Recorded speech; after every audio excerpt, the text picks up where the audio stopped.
ఆ రోజు తను దక్ష ప్రజాపతి పుత్రిక రూపంలో జన్మించింది. ఎంతటి మొండితనం ప్రదర్శించిందో, ఎంత చెప్పినా తనే మాత్రం పట్టించుకోలేదు. నేను తనకెంతో నచ్చజెప్పాలని చూశాను. సతీ, నీవు వెళ్ళాలి అనే నిర్ణయానికొచ్చినట్టయితే నేను నిన్ను ఆపను. కానీ నేను మాత్రము నీతో రావడం అనేది కుదరదు. మొండితనం మంచిది కాదంటూనే మీరు మొండిగా ప్రవర్తిస్తున్నారు. నా మాట కూడా వినండి. నేను మీకు భార్యననే మాట నిజం. అంతకంటే ముందు నాన్నగారికి కుమార్తెను. అందువల్ల నేనక్కడికి తప్పకుండా వెళతాను. దానివల్ల ఎంత దారుణం జరిగిందో మీకు తెలుసు. తను ఆత్మదహనం చేసింది.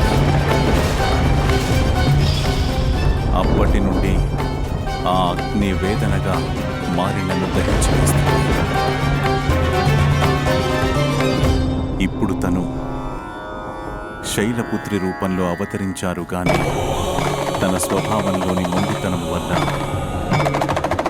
రేపు కఠిన పరీక్ష సమయాలలో మంచి చెప్పినా పట్టించుకోకపోతే అప్పుడు ఎలా?